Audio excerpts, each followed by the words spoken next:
ഇരുളിൽ അലയും നരരെ തേടി തരയിൽ വന്നവനേ,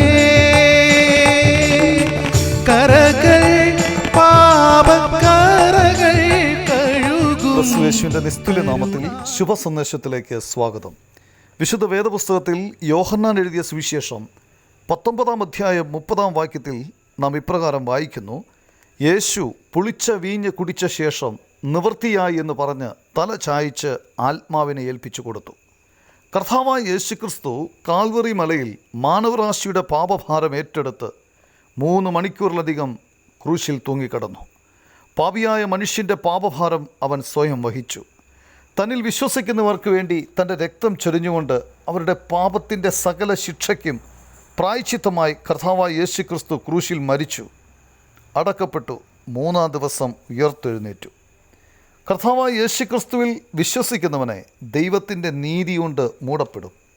അപ്പോൾ ദൈവം ആ വ്യക്തിക്ക് ഒരു ശിക്ഷയും കൽപ്പിക്കുകയില്ല. എന്നാൽ പാപം മറച്ചു കിട്ടാത്തവൻ നിത്യമായ നരകത്തിന് യോഗ്യനായിത്തീരും. വിശുദ്ധ വേദപുസ്തകത്തിൽ 32-ാം സങ്കീർത്തനം 1-2 വാക്യത്തിൽ നാം ഇങ്ങനെ വായിക്കുന്നു: ലംഘനം ക്ഷമിച്ചും പാപം മറച്ചും കിട്ടിയവൻ ഭാഗ്യവാൻ.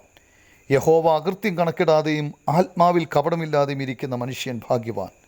കർത്താവായ യേശുക്രിസ്തു പാപത്തിന് പരിഹാരമായി ചെയ്യേണ്ട എല്ലാ കാര്യങ്ങളും പൂർത്തീകരിച്ചു. ക്രൂശിൽ കിടന്നുകൊണ്ട് കർത്താവ് പറഞ്ഞത് നിവൃത്തിയായി എന്നാണ്. ആശ്വാസത്തിൻ്റെയും സന്തോഷത്തിൻ്റെയും ജയഭേരിയായിരുന്നു അത്. മനുഷ്യപാപത്തിൻ്റെയും മരണത്തിൻ്റെയും സുദീർഘവാഴ്ച തകർക്കപ്പെട്ടു. യേശുക്രിസ്തുവിൽ വിശ്വസിക്കുന്നവന് നിത്യജീവൻ ലഭിക്കുന്നു, പാപം ക്ഷമിക്കപ്പെടുന്നു.